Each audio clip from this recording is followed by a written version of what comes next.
Speaker Mike Johnson, Majority Leader Steve Scalise, Majority Whip Tom Emmer, and Conference Chairwoman Lisa McLean.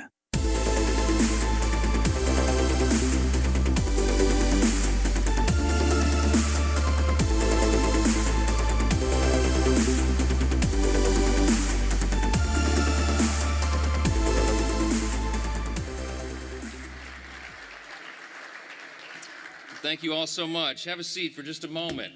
It is so good to be here again at Doral, President Trump's amazing property. How about a round of applause for this incredible venue? And the Congressional Institute, we're so grateful for bringing us all together as they have done for many years now. This is the best time to be together. It's the best place to be together. And we have so much to celebrate. When we were here just last year, we were talking about being on the edge, on the verge of the dawn of a new golden era in America. And my friends, that is exactly what we are in the middle of now, the new golden era, new golden age. And that's because when voters gave us this mandate in the election of 2024, they wanted us to fix everything. As you know, every metric of public policy was an absolute disaster. And they gave the President of the United States, this president, 75 million popular votes. He won the Electoral College decisively, and along the way, and in large part because of his coattails, we had the largest popular vote ever in history for House Republicans, almost 75 million votes. That's right.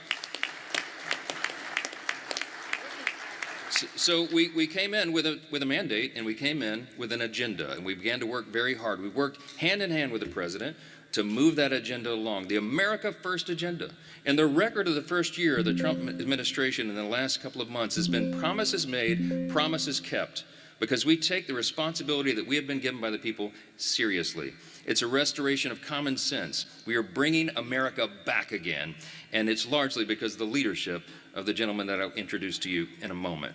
He is the most active president, the most energized president, the most successful president, I believe, in my lifetime, and he's proven it over and over and over. And part of it is because he doesn't sleep, thankfully. He's got so much to do. And I know that because I get calls from him at 2 a.m. and 7 a.m., sometimes in the same day. He doesn't require a lot of sleep, thankfully, and he is the man for the moment. His achievements are incalculable. History will record that this president came at exactly the right time. On the eve of the 250th anniversary of the greatest nation in the history of the world, the most free, most successful, most powerful, most benevolent nation that has ever been. And we understand, and he understands, that it's not guaranteed. He understands that we have to fight for it every single day, and he does that every single day. Just in the last week, my friends, anytime this president sees a problem, he jumps right in to fix it. I've been involved in just what I've been involved in the last few days with him.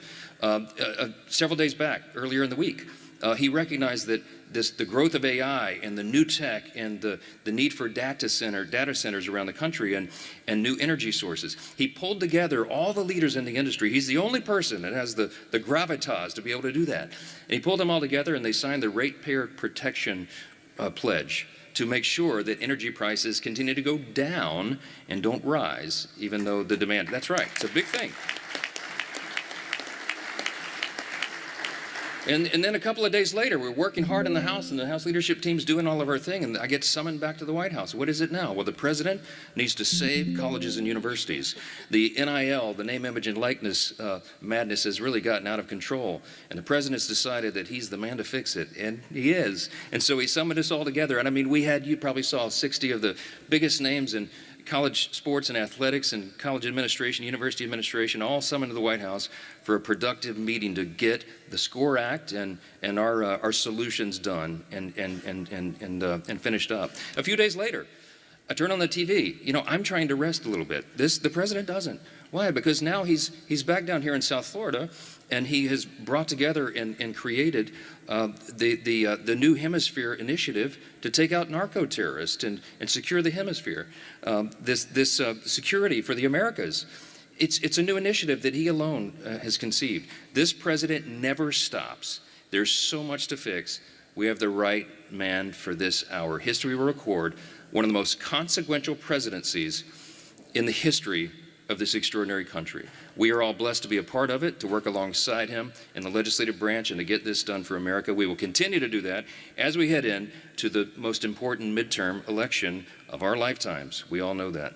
Without further ado, my friends, I want to present to you not just our host and the property owner, but the 45th and the 47th President of the United States, Donald J. Trump.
A lot of friends. Sit down. We have a little time. Just everybody. Thank you very much, and to our great speaker, Speaker Johnson, and hello to the men and women of one of the most consequential Republican majorities in history. It's not a big majority, but it's just about the most consequential. The job you've done is incredible. And they are members that are warriors and really people that are for the American people, and that's why you're doing well, and I think that's why we're going to continue to do well. We're fighting a little tradition, you know, historically the person that wins, Democrat or Republican, wins the presidency. For whatever reason, it doesn't work out, but we've done a lot. I don't know, I think we had the best first year of any president ever, and that includes you. You came along with me, and you made it happen. So with your help and hard work, we're making America great again, and we're doing it much faster than we thought, and it's better, stronger, and our country is doing really well. I mean, at a level that nobody thought. We took a little excursion because we felt we had to do that to get rid of some evil, and I think you'll see it's going to be a short-term excursion. How good is our military, right? Amazing. How good. Short term. Short term. Thank you. They're great. You know, we all together, in my first term, we rebuilt our military. And I didn't know I'd be using it so much in the second term, but we have a military like no other. It's not even close. But I especially want to recognize the rest of our amazing House Republican leadership team and so many of my friends that are congressmen, some senators. We have some great people in this room, but including Majority Leader, a real brave guy, because I know the real story. I was there that night with him in the hospital when he was given a very small chance of living by a doctor who was very good, by a wife who was desperately in love with him. She cried so much. Because I've seen the other two. I've seen guys at the end of the line, the wives aren't exactly shaken up.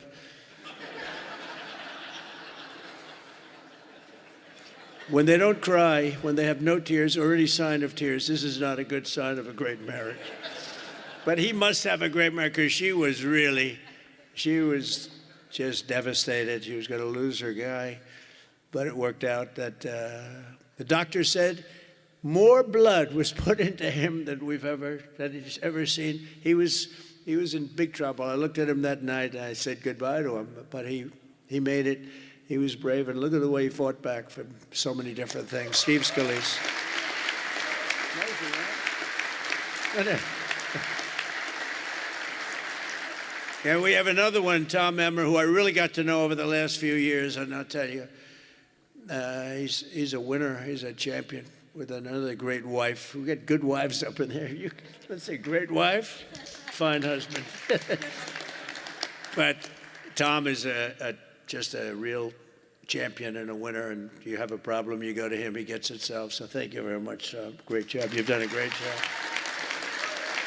And our conference chairwoman is Lisa McLean, and we all know Lisa. Don't get on her wrong side. It can be a very, very bad experience. Thank you very much. Great job, Lisa. Great job. And a very special thanks. You know, you broke a record. This is over 20 million.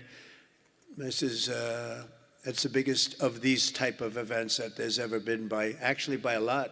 You know, you didn't just break it, you broke it by a lot.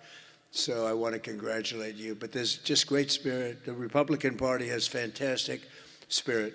The level, I don't think, has been seen before. I really don't. We have to get a couple of people on board, which, you know, at least one case is virtually impossible. I wonder who that might be. A sick person. But I want to say a very special thanks to everyone at the Congressional Institute for helping organize this event. This has been amazing.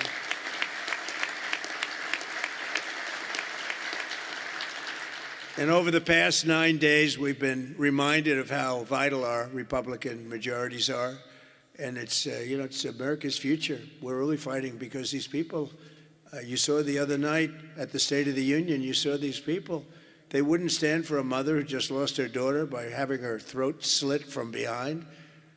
They wouldn't stand for a helicopter pilot who just got the Congressional Medal of Honor for landing safely in Venezuela, a helicopter with a lot of soldiers on that helicopter. And he was able to land it safely, and his leg was practically ripped off. And for those people that know about helicopters, you land them pretty much with your legs, right, Tom? You land them with the legs, and he was in bad shape, and he got that. Not only landed, he landed in exactly the right spot at exactly as blood was pouring down the aisle, which didn't make all of those soldiers in the back feel too good. They're looking at a pilot who's bleeding out. But they didn't want to stand for that. They didn't want to stand for a 100-year-old soldier who had left a legacy of bravery. Everybody talked about it for years, and it was time for him to get the Congressional Medal of Honor. They didn't want to stand for him. There's something wrong with those people, and we can't let them ever be in a position where they can lead this country again or destroy this country again, because we almost lost this country. This country was close to being lost. The representatives in this room provided the pivotal votes in securing a record $1 trillion for the United States military this year, and now the world is witnessing the importance of that investment with one of the most complex and stunning operations ever conducted, and that's Operation Epic Fury. That's a great name, isn't it? Epic Fury. That's even better than Midnight Hammer, which was pretty good too, right? That was where we knocked out their nuclear potential. That was a big day, because if we didn't do that, they would have had a nuclear weapon within 2 weeks. And I think we'd be in a lot different situation.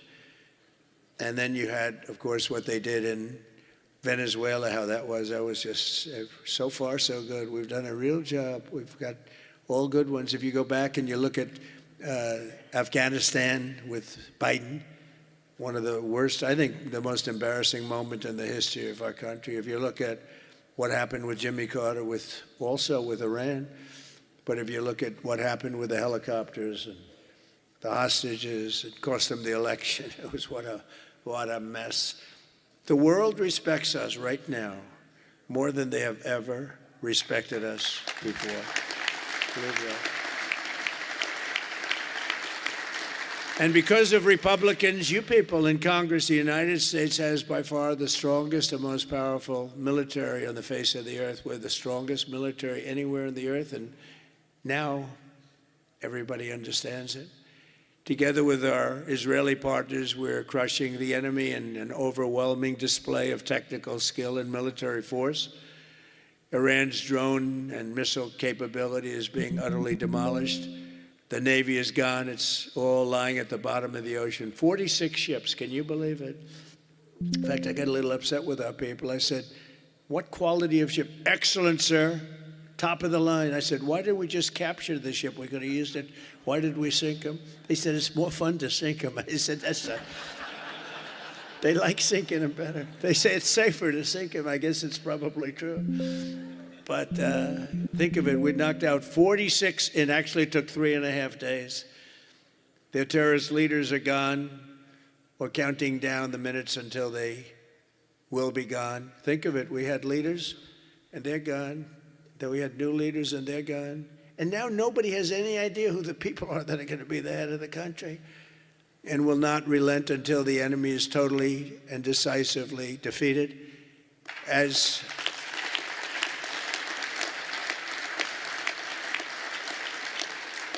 And remember, Iran did so many bad things. They were really, if you look at Soleimani, who was taken out, as you know that, but you know who. But if you look at Soleimani, the father of the roadside, you call it a roadside bomb because most people don't understand the different terms. It was where they plant bombs in roads as you drive by, happily drive by, the bomb goes off, and no matter how strong the armament, it just kills the people. Or you lose your arms, legs, and face, and those bombs got worse and worse, and he got happier and happier, and we took him out. That was a big thing because he was the head. It might have been a much different story. They may have been much more capable than they are had he lived, because he was capable. He was vicious, violent, and capable. But we got rid of him first term, and we did so many things. I mean, we've done so many things, but as you know, on Saturday, I traveled to Dover Air Force Base to be with the families of 6 fallen warriors as they returned to American soil. And I know that everyone in this room joins me in sending our prayers and eternal gratitude to the families of those great heroes. Those families are incredible families, devastating to be. Hardest thing to do.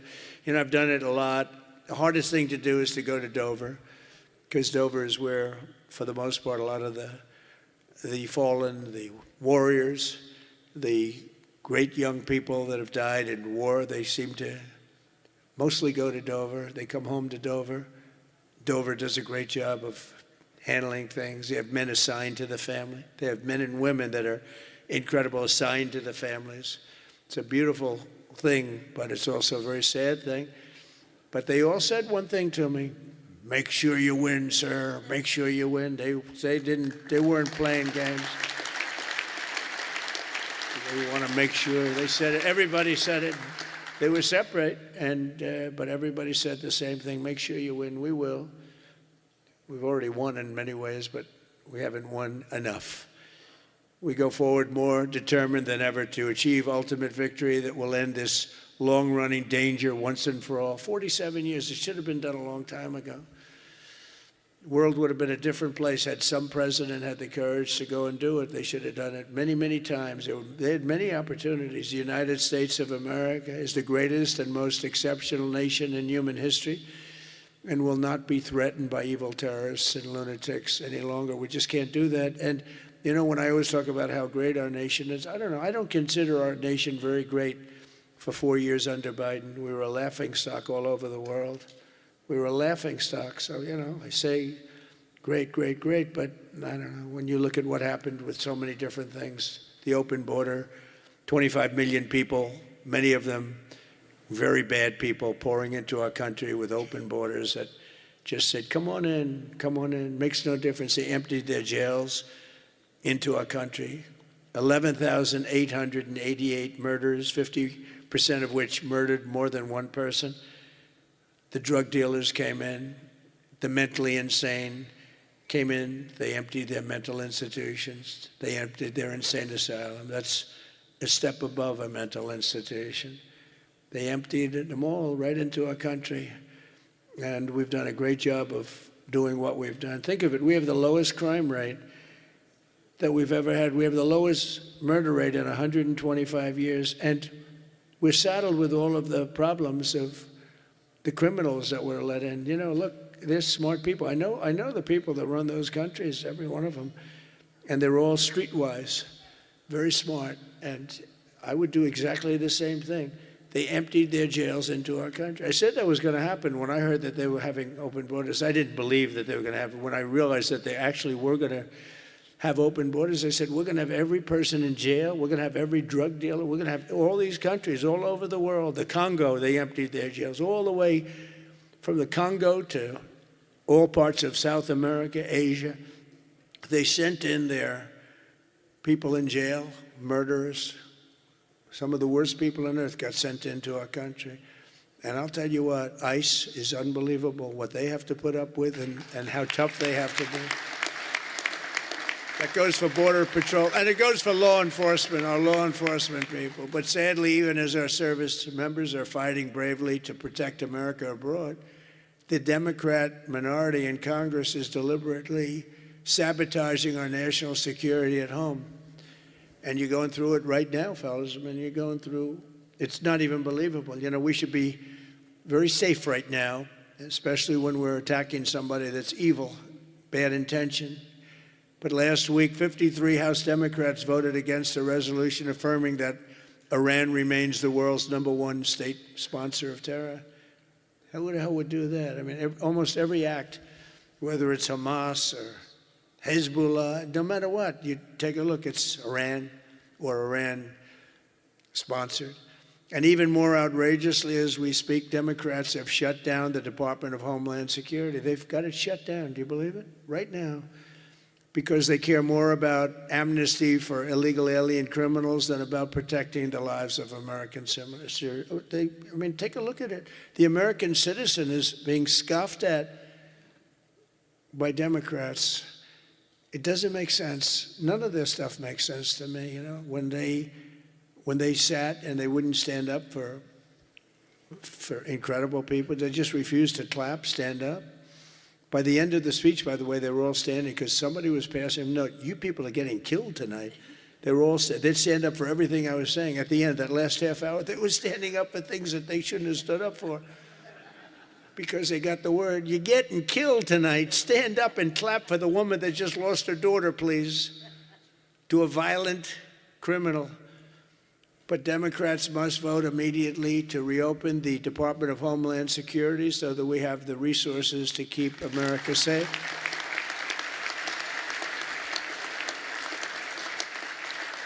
And under our pro-America, pro-worker, pro-family agenda, our country is winning again and America is respected again. And I think we have a country that's as hot as it's ever been, ever before, maybe hotter. And I say it all the time. The king of Saudi Arabia said it to me better than anybody could say it. He said, you know, I get along with him very well, very smart person.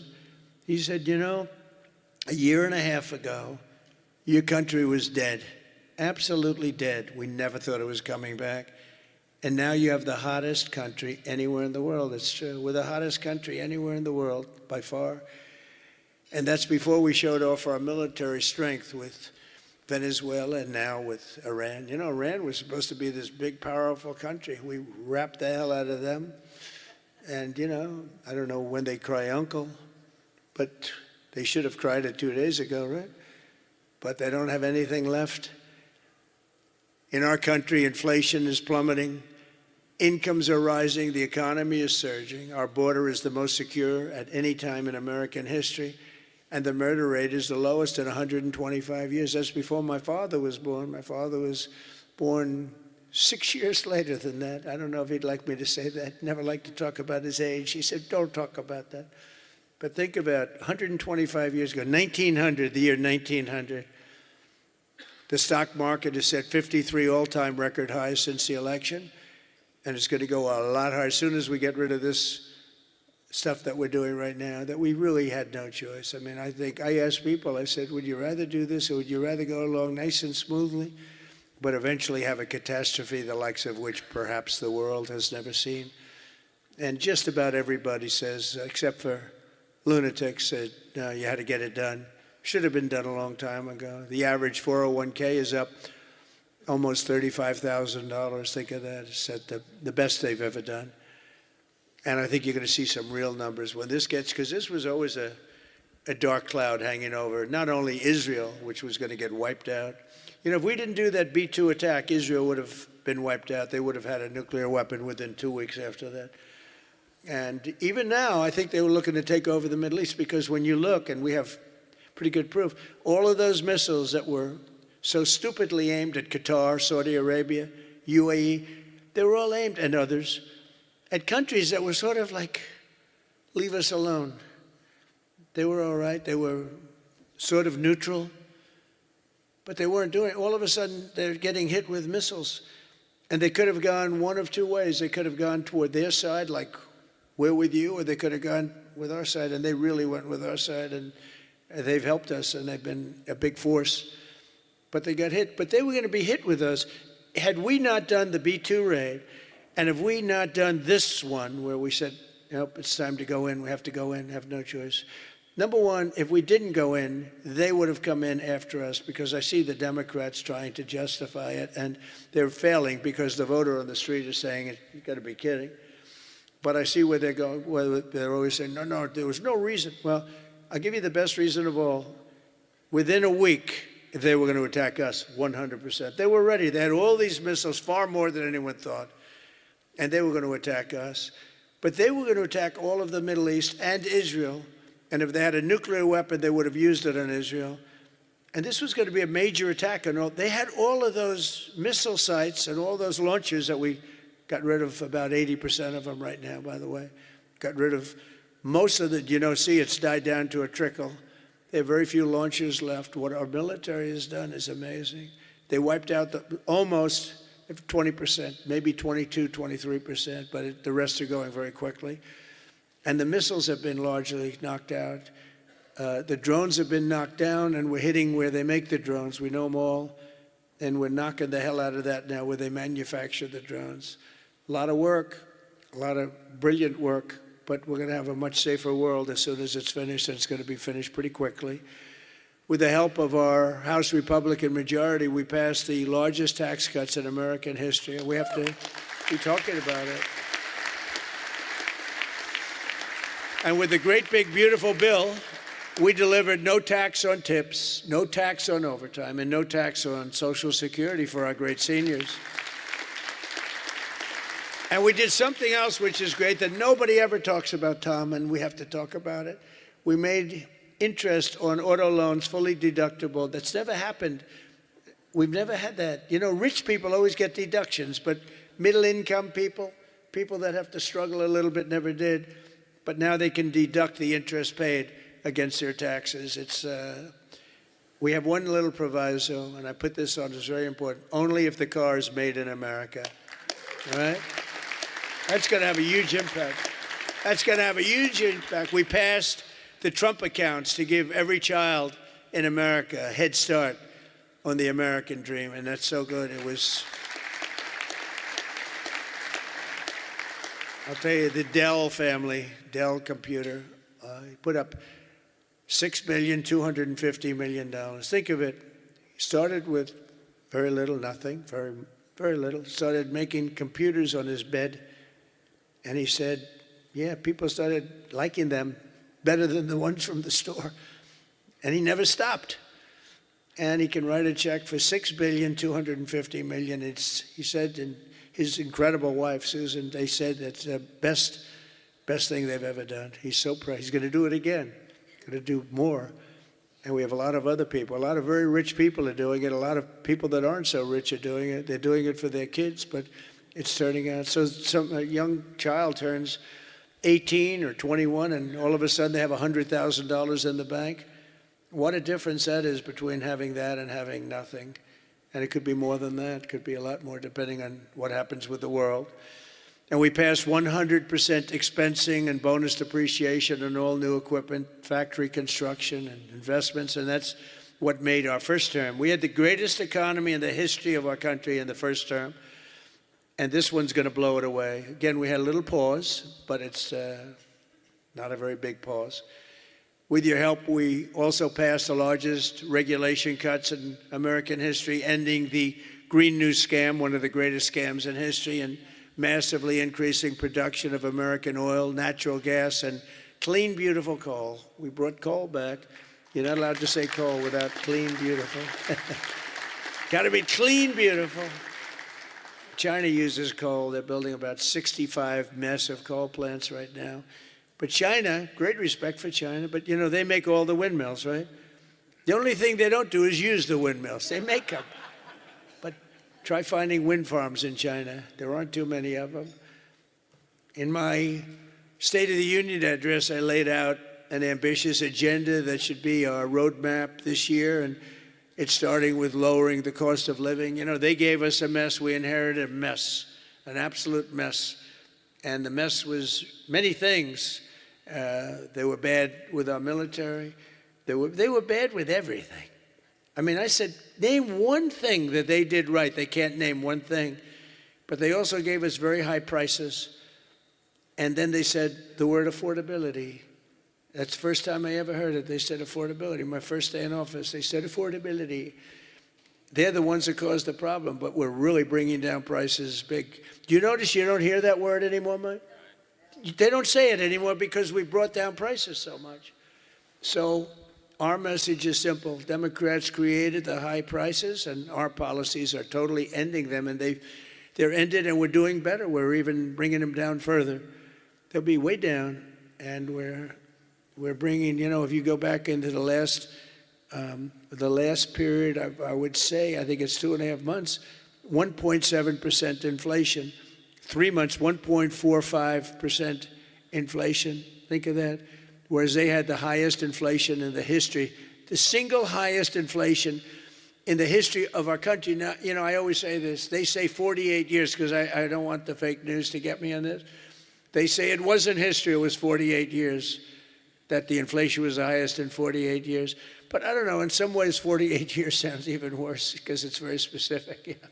But they had the highest inflation probably in history, but in 48 years, we inherited that. One of the first targets must be the crushing healthcare.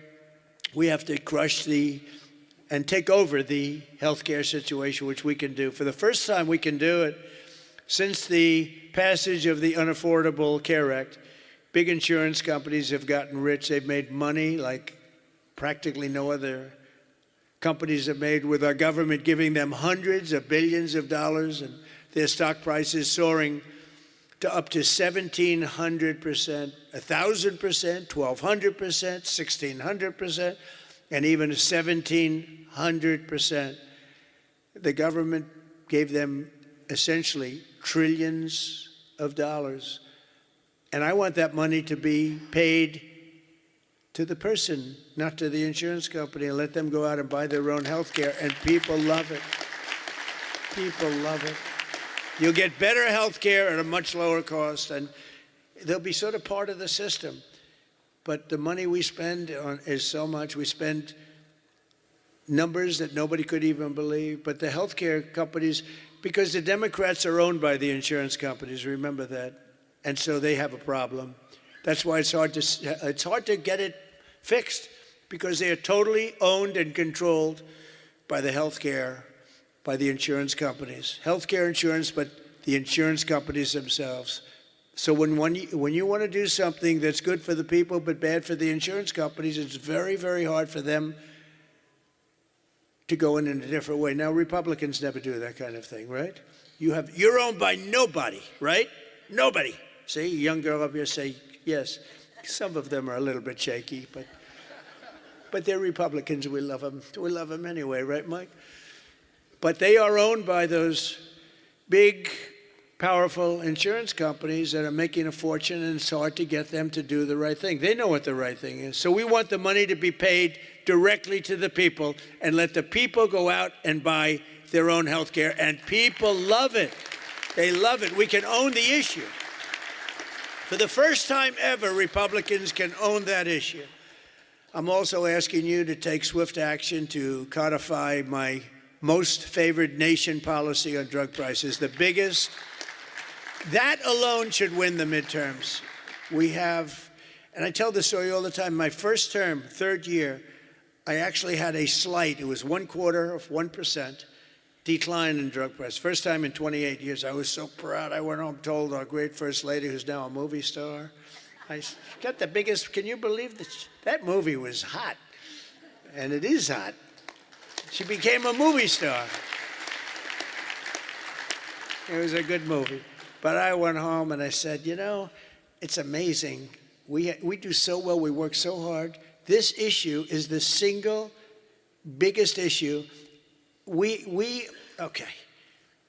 I had a news conference, I'm embarrassed to say, a long time ago, my first term, third year, because I went up to a level that I did things that nobody's ever done. 28 years, I brought it down 1/4%.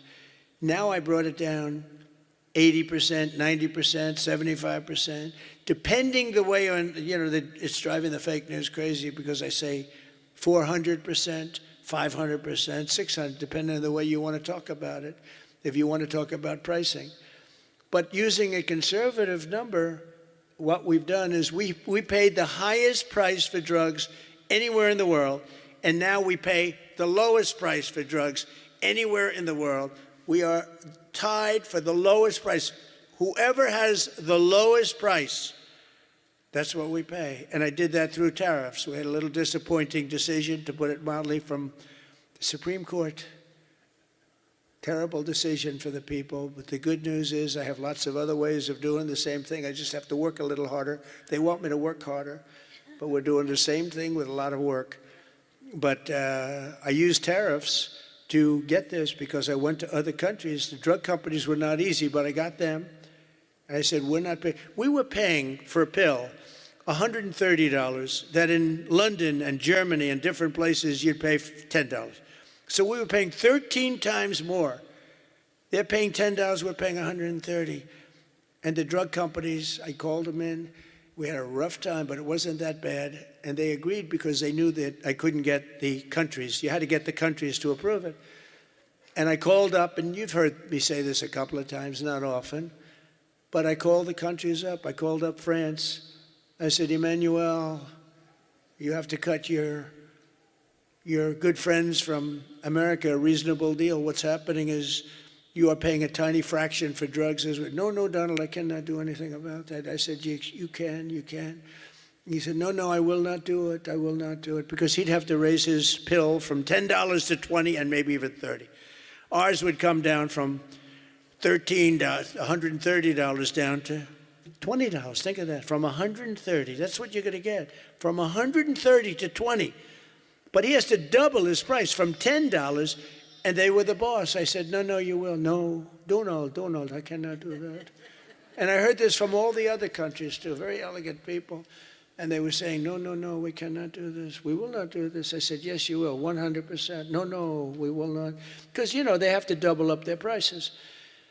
And I said, well, here's the story. If you don't do it, I'm going to put, in the case of Emmanuel, I said a 100% tariff on all wines and champagnes coming into the United States. No, Donald, you cannot do that. I said, I've already got the legislation. It's right in front of my desk. I'm going to sign it. Emmanuel, he said, Donald, I will agree to this. So he agreed. Everybody agreed. I got every country to agree. And now you've done something that no other president could have done. No, I don't want to brag. But, they've said this about a lot of things. No other president could do some of this shit I'm doing. No other president.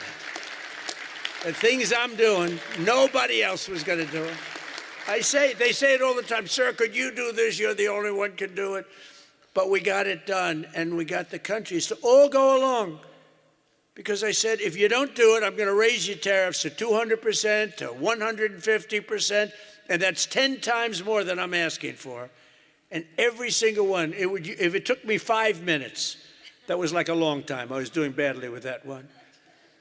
So now we have most favored nation pricing into permanent law, and you should codify it.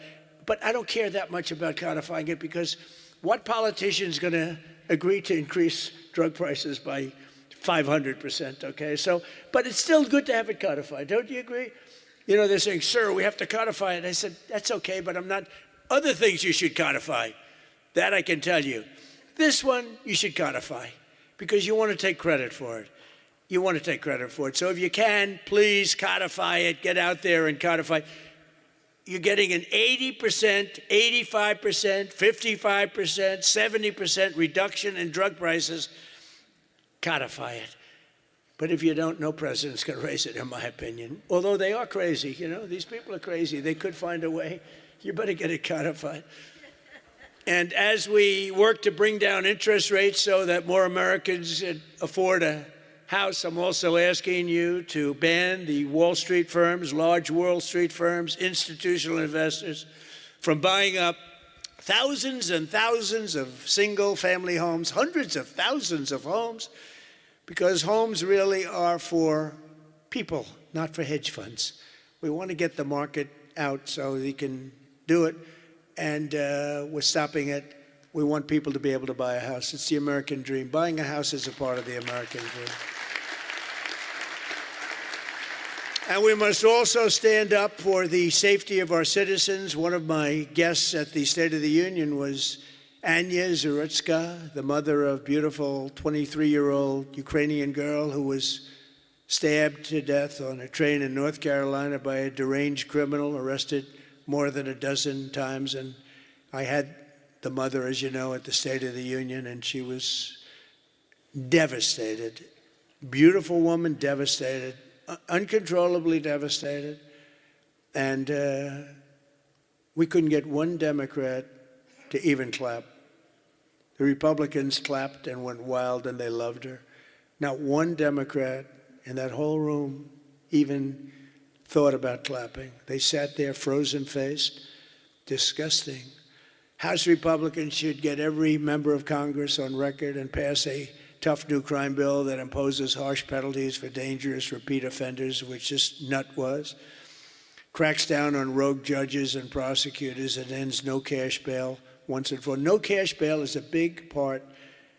I mean, you have a man murder somebody, and by that afternoon, he's out on bail. No cash bail. It's a huge problem. We also need to end deadly sanctuary cities, and you have bills before you now, and you're working on things, but hopefully you can do that, Mike, because it's terrible. They're sanctuary for criminals. That's all they are, sanctuary for criminals. They fight ICE all the time. That was the problem up in Minnesota. They had a lot of criminals in there. They wouldn't give it to us. And to stop illegal aliens who cannot even speak English from driving 18-wheel tractor trailers. They have no idea what they're reading. I wouldn't be able to do it in their countries. There's arrows, there's speed limits. They have no idea what they're reading. And in many cases, they're on drugs on top of that. We need to ban any state from granting commercial driver's licenses to illegal aliens. Have to do it. And I want to thank House Republicans for passing another common sense measure. I would think it's the easiest thing. I just told Mike.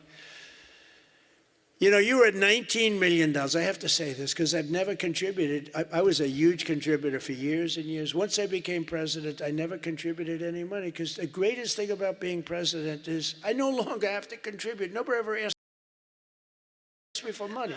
They asked me for my endorsement. I've endorsed just about everybody in the room. But keep winning, right? Yeah. 124-0 this Tuesday. 124 wins, no losses. Is that good? And there were some rebels. We endorsed a few rebels, right? A few that Mike was saying, it's going to be a tough one. But we're 124-0. But as president, nobody ever asked me for money. And as president, you know, like as president, you sort of don't make campaign contributions. Right? It doesn't even. But I heard you were at $19 million today. I said, has that ever been done? No, sir, it's a record, but 20 would sound better, right, Mike? Yes. He said, I'm going to give you $1 million. It's the first time I've done that. I never did it before. I never did it before.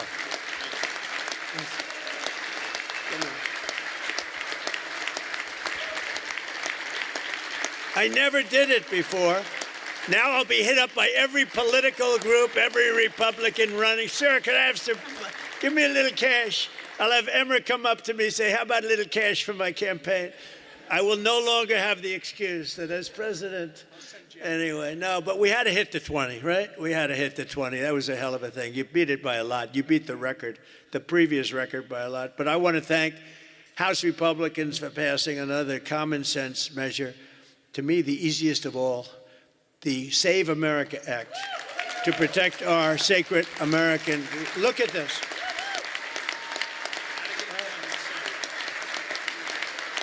Look.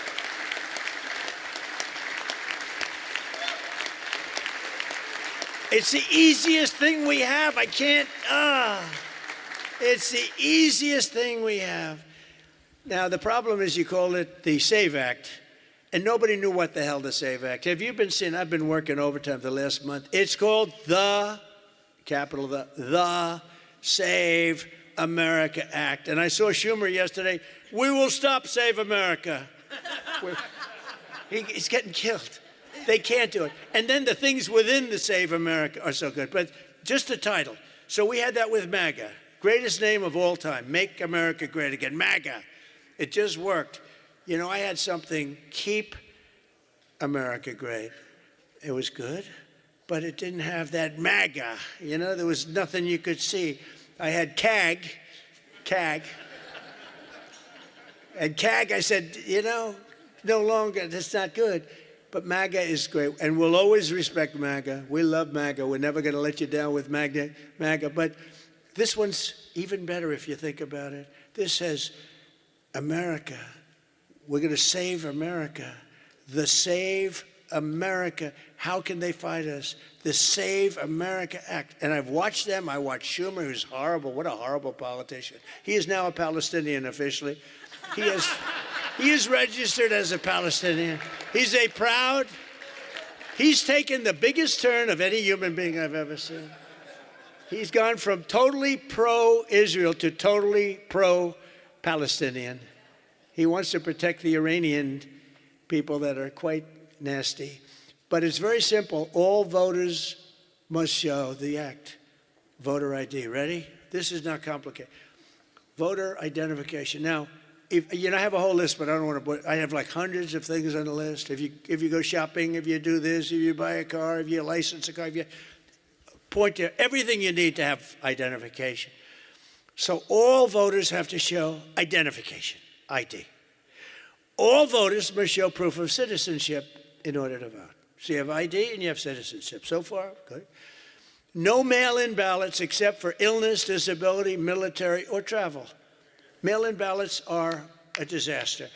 Jimmy Carter, the best thing he ever did, he headed a commission after he was president. It was the single best thing, and he did a thing on mail-in ballots.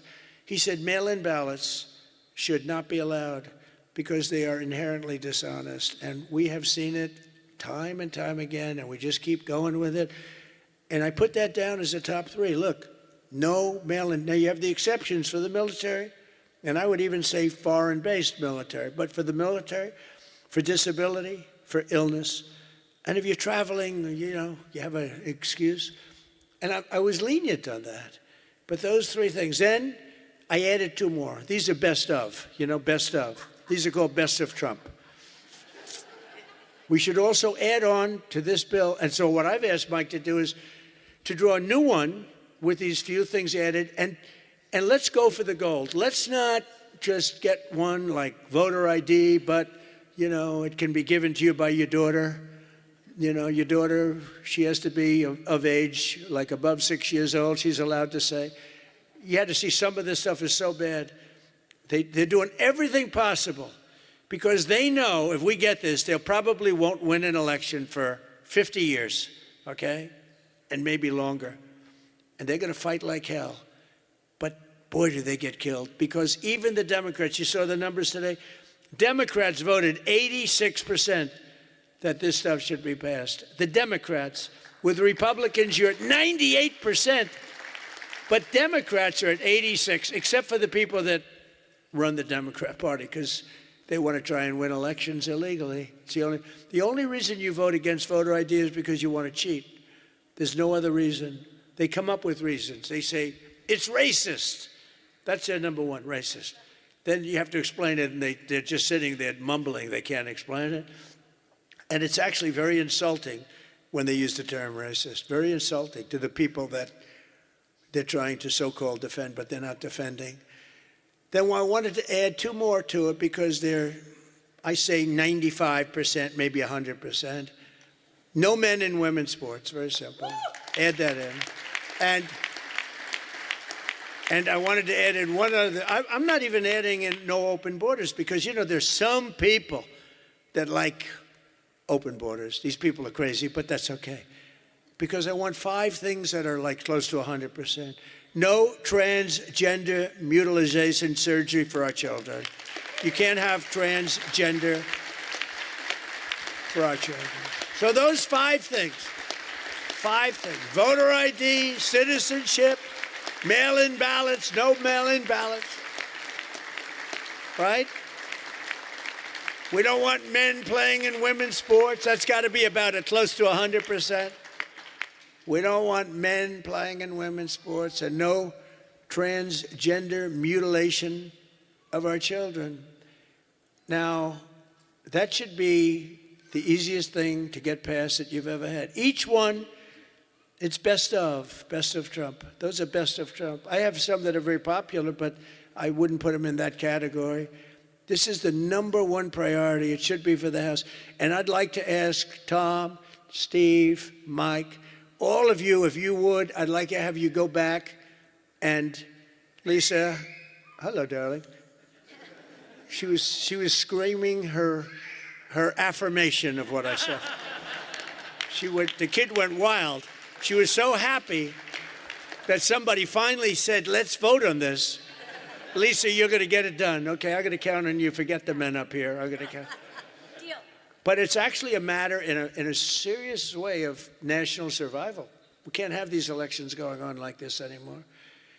You know, you use paper ballots. If right now they have watermark, it's so safe, it's so good. You put it gets under a light. It says, you know, a code. It's very, very hard to cheat. Another thing, and I don't even bring this up, it costs 7% the cost of those crazy machines. You know, I love the machines where they get the machines, they spend all this money, and they announce during the election that the tabulation will go along for another 3 weeks, right? With mail-in voting, you know, there's not a country in the world that does mail-in ballots anymore. They tried it. France tried it. It failed. They go to paper ballots. They're all doing paper ballots right now. Most of them are doing paper ballots, except us. And nobody is doing what we're doing. And there's no elections so corrupt as the elections in the United States of America. And we can solve them with this. And the reason I put those other 2 that have not much to do with it is because they are equally popular. And I think it might help us. And for those people that like Pfizer, I said maybe you put them together because a lot of people feel very strongly about Pfizer. Some people don't, but the people that want it, they really want it. And generally, for whatever reason, they're opposed to what we're saying about, you know, about the ballots and about citizenship and all of those things. And so put them together and you might get a vote, but we have to get it done. And then we have to get the Senate to do it. But if you could send a bill up to the Senate, we're going for the gold. We don't want what was said. The SAVE Act, it was all right. Nobody knew what the hell it was, including me. I kept saying, what's this? Save America Act. Don't ever say SAVE Act again. It's a loser. The SAVE Act. Nobody has any idea what are we trying to save? It's the Save America Act. If you could send it up in full form, meaning just straight, I think the Senate has to approve it. I really do. I think, and they're going to have to go to the filibuster, and maybe it's going to be the talking filibuster like the old days, the great Jimmy Stewart, right? Remember the great movie, Jimmy Stewart? But they have to get it done, because if we don't get this done, if it takes you 6 months, I'm for not approving anything. I don't think we should approve anything until this is approved. And they can't win politically. Look, you have them in a corner, and they're listening to every word I'm saying, and it doesn't matter, because they can't win it politically. Because when they say, we don't want voter identification, we don't want proof of citizenship, all these things are just losers for them. And they won't be able to withstand it. Just like at the State of the Union, they started clapping at the end. I said that. And the reason, because politically, you have to stand for these great people that were being. And the word came out from people watching it on television, you guys are getting killed. And this is an even bigger example. So if I could ask the people in this room to go for the gold. We're going for the gold. We're not going for the bronze. We're not going to sign a watered-down version like has been sent up there. Let's go for the gold, and let's just not accept anything else. I'll tell you what, I'm willing to just sort of say I'm not going to sign anything until this is approved. I really am. That's how bad it is. And we're going to have to push the Senate, because you have 4 or 5 senators that are, I don't know, 4 or 5 Republican senators. You'll have to explain them to me, but we're not going to get into that. But we're going to push them to get it done, because I don't think you can politically exist if you're not going to do voter ID and these things. I don't think the people in this country will stand for it. So I'm making my biggest plea tonight. It'll make you, and I'm not doing it for this reason at all, it'll guarantee the midterms. It'll guarantee the midterms. If you don't get it, big trouble, my opinion. If you get this, your midterms, and they know it. For 2 reasons. Number 1, they won't be able to cheat. And number 2, the people are demanding it. Every time I go out, Save America, sir, Save America Act. We want the Save America Act, sir. That's all they talk about. They don't talk about housing. They don't talk about anything. That's what they talk about. And if you send it up there, you're going to win the midterms at levels that you can't even believe. And you're going to win every election for a long time until somebody really screws things up, and hopefully that won't happen. But I've never been more confident that if we keep these promises and deliver on this popular agenda, the American people will stand with us in overwhelming numbers, just as they did in 2024. I heard Mike say it's actually 78 million votes, but it was actually 86. You know, they cheated like hell on the list, but it was too big to rig. Remember? I won 3 times. First time was great. Second time, they cheated like hell. It was COVID. And their cheating was at an inspirational level. We can't let that ever happen again. And then they cheated again in the last election, but I went up. The term I used most was too big to rig. You got to go out. Don't believe, because we had polls having us way up. I said, don't believe the polls. Go out and vote. Make it too big to rig. And that's what happened. A couple of races they cheated on, they got away with it. A couple of Senate races, my opinion. But we have to make it too big to rig, and that's what we did. But we shouldn't have to win an election that way. You're going to have a hard time winning elections that way. So you got to get that passed. And if we fight, we will win, and we will make our country safer and stronger and richer and greater than it ever has been before. And I want to say, very importantly, because they would like you not to say this, because this is a terrible thing in their opinion to say, God bless you and God bless America. Thank you very much, everybody. Thank you very much.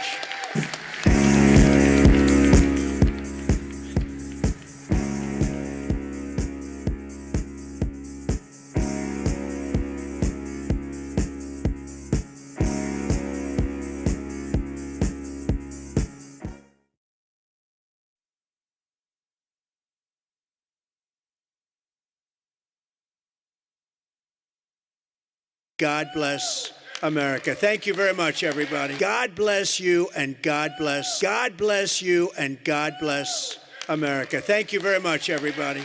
Thank you very much.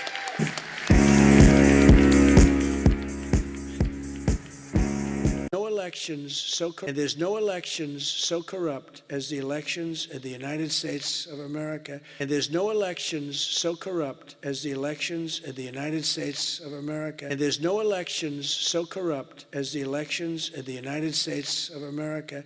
And we can solve them with this. And the reason I put that, and there's no elections so corrupt as the elections in the United States of America. And there's no elections so corrupt as the elections in the United States of America. And there's no elections so corrupt as the elections in the United States of America. And there's no elections so corrupt as the elections in the United States of America. And there's no elections so corrupt as the elections in the United States of America. And we can solve them with this. And the reason